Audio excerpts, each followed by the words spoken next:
வணக்கம், நான் எஸ்தர். இன்னைக்கு நம்ம உருளைக்கிழங்கு சில்லி கிரேவி தாங்க பண்ண போகிறோம். எப்படி செய்ய போகிறோம் அப்படின்றத பார்க்கலாம். வீடியோக்குள்ளே போகலாம்.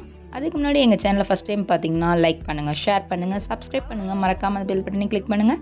அப்போ தான் நான் போடுற எல்லா வீடியோவும் உங்களுக்கு உடனுக்குடன் வரும். வாங்க வீடியோக்குள்ளே போகலாம். புதுசாக வந்திருக்கிற நண்பர்கள் அனைவருக்கும் மனமார்ந்த நன்றிகள்.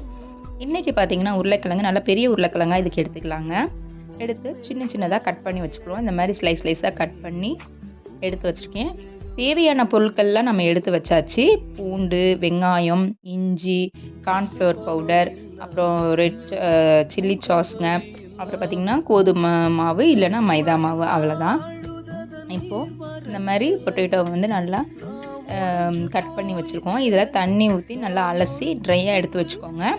இதில் வந்து 2 டேபிள் ஸ்பூன் கார்ன்ஃப்ளவர் பவுடரும், 2 டேபிள் ஸ்பூன் மைதா பவுடரும், அதே மாதிரி 1 டேபிள் ஸ்பூன் அதாவது தேவையான அளவு உப்பு, அப்புறம் 1 டேபிள் ஸ்பூன் மிளகாய்த்தூள், அவ்வளோதாங்க. இதான் மெத்தடு. இதில் வந்து நல்லா மிக்ஸ் பண்ணி ட்ரையாக மிக்ஸ் பண்ணி ஆயிலில் டீப் ஃப்ரை பண்ணி எடுத்துக்கணும்.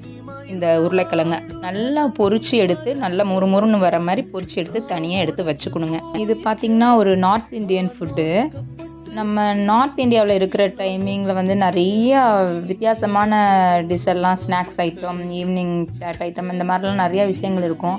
அதில் எதுலேயுமே எனக்கு பெருசாக உடன்பாடு இருக்காது. 2 ஐட்டங்கள் எனக்கு பிடிக்கும். அதில் சிக்கன் மோமோஸ் பிடிக்கும், இந்த ஆலு சில்லி பிடிக்கும். ஆலு சில்லியுமே மழை டைமில் மட்டும்தான் நான் வாங்கி சாப்பிடுவேன். ஆக்சுவலி நம்ம நார்த்தில் இருக்கும்போது தமிழ்நாட்டு ஃபுட்டு சாப்பிட்ணுன்னு ரொம்ப லைக் பண்ணுவோம். தமிழ்நாட்டில் வந்ததுமே நார்த் இந்தியன் ஃபுட்டு சாப்பிட்ருக்கலாம் அப்படின்னு யோசிப்போம். இதெல்லாம் யோசிக்க வேண்டியதில்லை. இப்போ தான் யூடியூப் நிறையா வந்திருக்குது. அதில் தேவையான அளவு நம்ம வாங்கி எடுத்து செஞ்சு சாப்பிட்டோம்னா எல்லா டிஷ்ஷும் எல்லா இடத்துலையுமே நம்ம சாப்பிட்லாங்க. அந்த டேஸ்ட்டு நம்ம கைப்பக்குவம் தாங்க. இப்போ வந்து இதை எடுத்து நல்லா ஆயிலில் போட்டு நல்லா டீப் ஃப்ரை பண்ணி எடுத்தாச்சு. எடுத்ததுக்கப்புறம் பார்த்திங்கன்னா ஒரு கடாயில் வந்து நம்ம சின்னதாக வெட்டி வச்சுருக்கோம் பார்த்திங்களா, பூண்டு, இஞ்சி, ஒரு 3 பல்லு பூண்டு இருந்தால் போதும், ஒரு சின்ன துண்டு இஞ்சி இருந்தால் போதும். ஏன்னா இன்றைக்கி நம்ம ஒரு உருளைக்கிழங்கு வச்சு தான் செய்ய போகிறோம் குழந்தைங்களுக்காக. இந்த குடைமிளகாலாம் இதில் ஆட் பண்ணுவாங்க. நம்ம குழந்தைங்க குடைமிளகாலாம் தனியாக ஒதுக்கி வச்சுருவானுங்க. அதனால் அதை நான் இன்றைக்கி போடலை. நீங்கள் கண்டிப்பாக போடுங்க, கண்டிப்பாக டேஸ்ட்டாக இருக்கும். நீங்கள் சாப்பிட்ற மாதிரி இருந்துச்சுன்னா அந்த குடைமிளகாயும் ஆட் பண்ணுங்க. நல்லா விரும்பி சாப்பிடுவாங்க. ஈவினிங் டைம் டீ காஃபி ஏதாவது வச்சுட்டு இந்த டிஷ்ஷை செஞ்சு கொடுங்க, கண்டிப்பாக எல்லாருக்கும் பிடிக்கும். ஒரு வடை சட்டியில் நம்ம வெட்டி வச்சுருக்கிற வெங்காயம், பூண்டு, இஞ்சி, அப்புறம் பார்த்திங்கன்னா அந்த கொத்தமல்லி, பச்சை மிளகா, ஒரே ஒரு பச்சை மிளகா மட்டும் இன்றைக்கி நான் ஆட் பண்ணியிருக்கிறேன். இதெல்லாமே நல்லா ஃப்ரை பண்ணிக்கலாம். அந்த வீடியோ வந்து கட் ஆகிடுச்சு.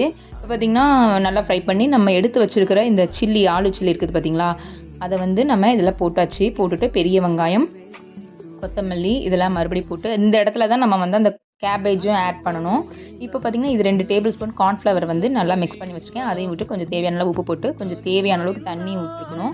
நல்லா அந்த கிரேவி பதத்துக்கு வர மாதிரி. இப்போ வந்து ரெட் சில்லி சாஸ் இருந்துச்சுன்னா அதை ஆட் பண்ணிக்கோங்க. க்ரீன் சில்லி சாஸ் இருந்தாலும் அதை ஆட் பண்ணிக்கோங்க.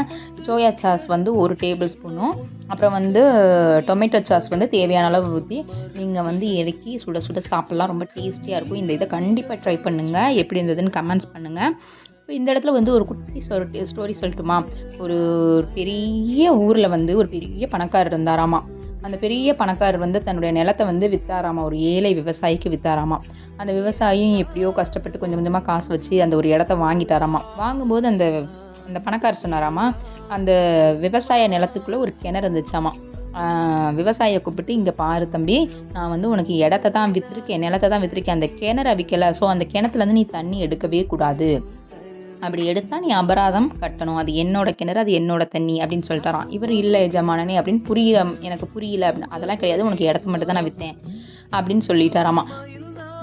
அவர் கவலையாக இருக்கிற நேரத்தில் அவரோட பொண்ணு, ஒரு 6 வயசு பொண்ணு வந்து கரெக்டு தான், வாங்க நம்ம போய் இன்றைக்கி அவரை பார்க்கலாம் அப்படின்னு சொல்லிட்டு அந்த பணக்காரரை பார்க்க போணுச்சாம்மா, ஏழை விவசாயியோட பொண்ணு. அப்போ எங்களுடைய நிலத்தில் வந்து உங்களுடைய கிணறு இருக்குது, எங்களுக்கு அந்த கிணறு வேணாம், அந்த தண்ணி வேணாம், அந்த கிணறை நீங்கள் எடுத்துகிட்டு போயிடுங்க, ஏதாவது வண்டி கிண்டி வச்சாது எடுத்துகிட்டு போயிடுங்க. அது மீறி அந்த கிணறு எங்கள் நிலத்தில் இருந்தால் நீங்கள் மாதம் 3000 ரூபாய் எங்களுக்கு கொடுக்கணும் அப்படின்னாரு. அப்போது அந்த பணக்காரர் ரொம்ப ஷாக் ஆனாராம். இதுலேருந்து என்ன தெரியும்னா, மாரல் ஆஃப் தி ஸ்டோரி, ஏமாத்துறவங்களுக்கு கண்டிப்பாக ஏமாறுற அளவுக்கு 4 பேர் பின்னாடி இருப்பாங்க. ஏமாறக்கூடாதுன்னு நினைக்கிறவங்களுக்கு அறிவானவங்க 4 பேர் இருப்பாங்க. ஸோ யாரையுமே நம்ம ஏமாற்றக்கூடாதுங்க. நம்ம லைஃப்பில் நம்ம நல்லது மட்டும் நினைக்கணும், நல்லது மட்டும் செய்யணும். தேங்க்யூ.